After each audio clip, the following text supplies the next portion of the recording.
victory for the Democratic Party, but more importantly, for the American people. Every place I go, people say, and not even go, just coming in and every means of communication, thank you for saving America. And I convey that gratitude to my colleagues, to the grassroots people who are so effective in getting out that vote, and particularly to our candidates.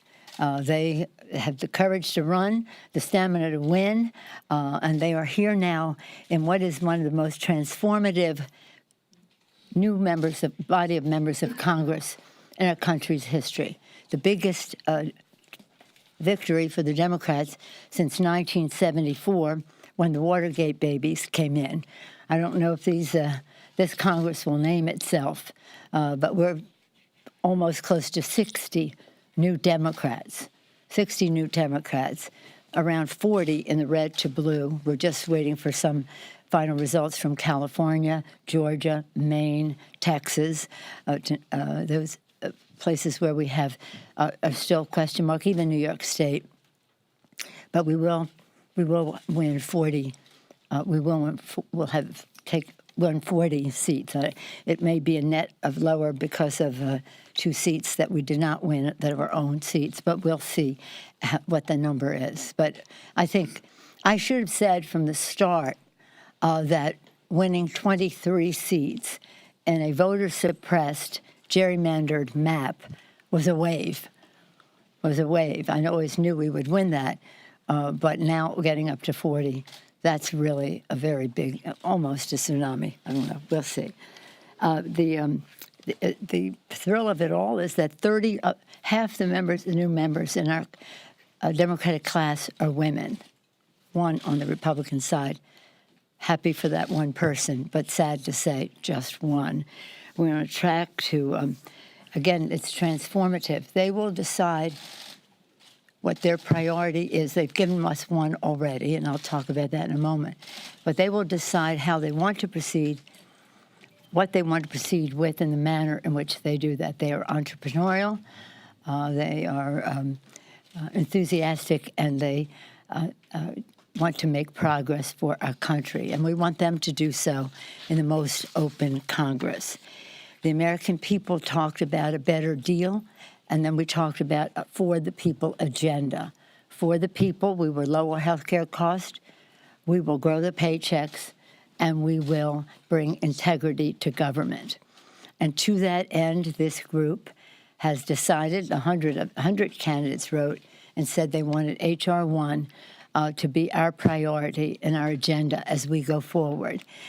Fortunately, we're ready under the leadership of John Sarbanes, who's been working with an array of co-chairs on his task force. We are ready with that legislation, and how lovely it will be so early in this Congress to pass H.R. 1 with all that it does, including passing, finally, the restoration of the Voting Rights Act, largely what has been proposed by Congresswoman Terry Sewell of Alabama. Again, we're going to be opening this Congress in a very, very open and transparent way to do what we said we were going to do. We're going to defend protections for people with pre-existing conditions, lower drug costs, protect Social Security, Medicare, and Medicaid by taking them off the chopping block. And we will increase workers' benefits, wages by building the infrastructure of America and all that implies in the greenest possible way with the most worker training involved in it so that everyone participates in that success for our country. We'll clean up corruption, again, as H.R. 1 will do to make Washington works for the people, reduce the role of money in politics, and advance the election by strengthening, again, the Voting Rights Act. Again, transparency, that openness, so essential to engaging the American people in what is happening here and how it affects them. One of the reasons we were so successful in this past Congress on health care issues was because of the outside groups. Their mobilization made all the difference. Many of them participated in the campaigns around one issue, health care. the Affordable Care Act, issues that relate to Medicare and Medicaid, and that was our successful issue. But again, openness, bipartisanship where we can. You've heard me say this over and over. Bipartisanship, we have a responsibility to find our common ground where we can. Where we cannot, we must stand our ground, as Thomas Jefferson said, like a rock, but we must try. And I've urged the freshmen to reach across the aisle. We respect every member here, and we respect the people who sent them here. Again, all of us are committed to a better future for America's working families. That is our common denominator in the Democratic Party. That's what unifies us, and that's what connects us to the aspirations of the American people. While that's happening, on the other side of Pennsylvania, the president continues to wage an all-out campaign to obstruct the Mueller investigation. Just this morning, the president once again took to Twitter to try to discredit the investigation, tweeting a total witch hunt like no other in American history. This is the president of the United States.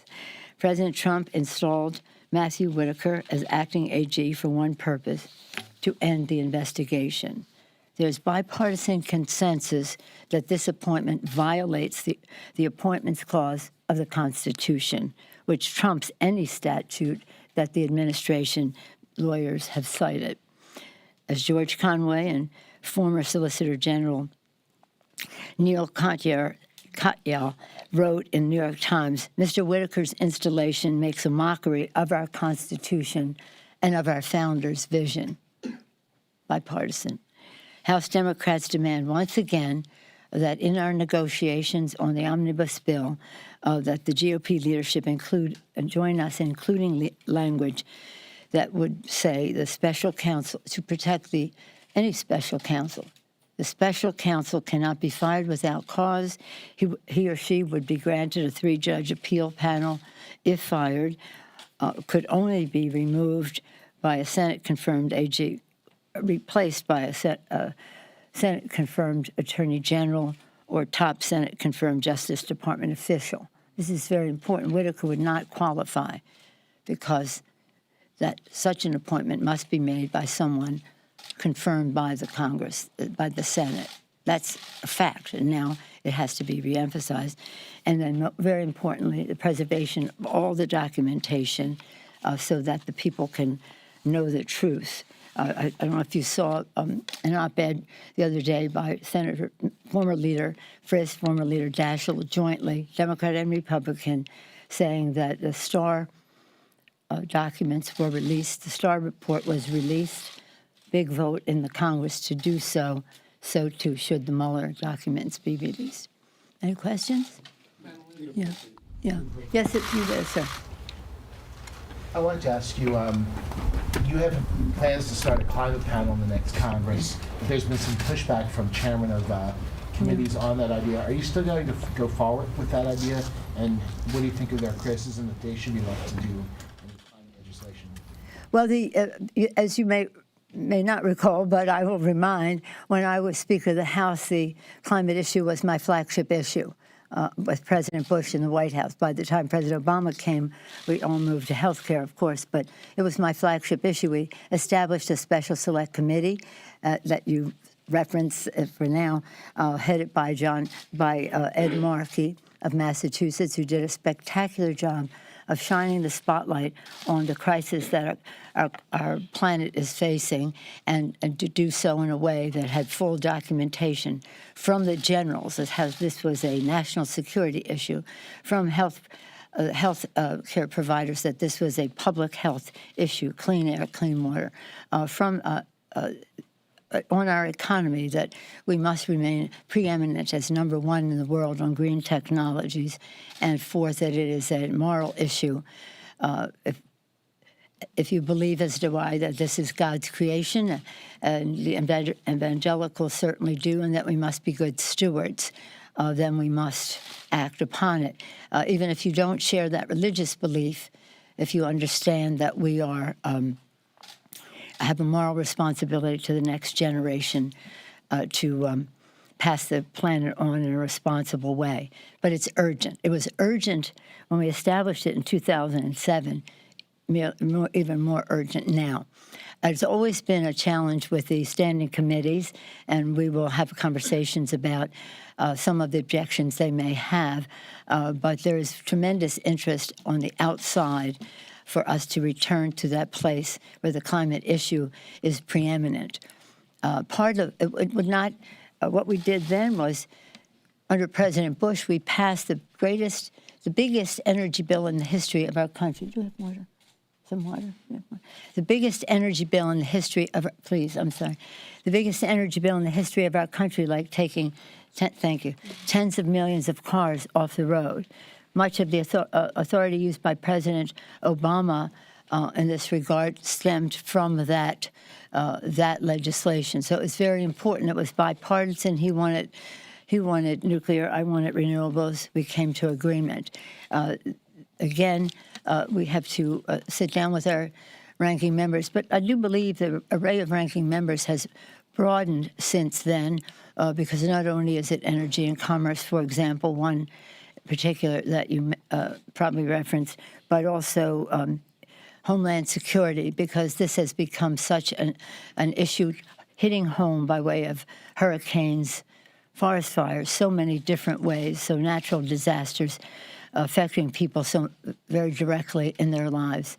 So we do believe that it's about stewardship of our planet, and we have to find the best way to engage the public to make the change that is necessary to put us on a different course of action, and to live with the deniers in that regard. Yes, sir. No, I was telling this gentleman. Yes, sir. Thank you.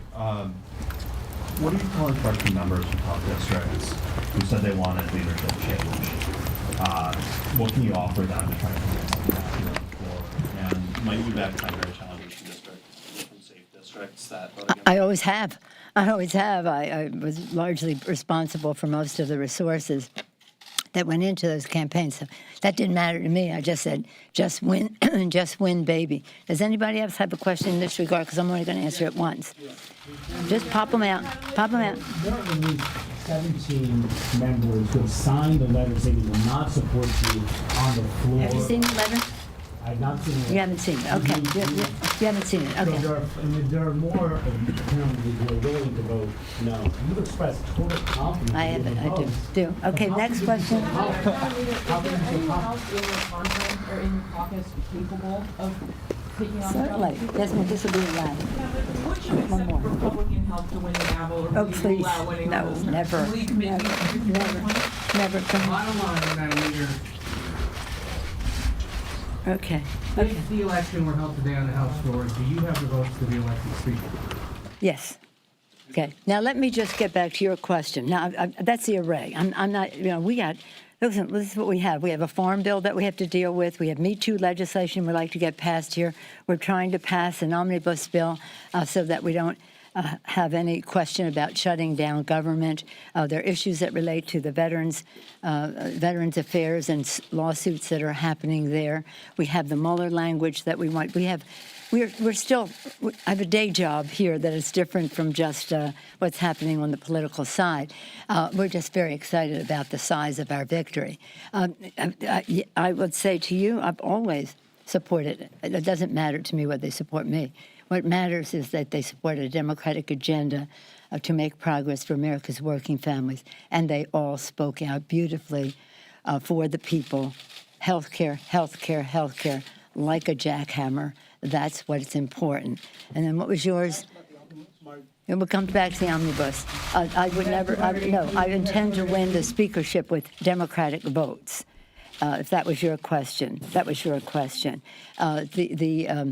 I have overwhelming support in my caucus to be Speaker of the House, and certainly we have many, many people in our caucus who could serve in this capacity. I happen to think that at this point, I'm the best person for that.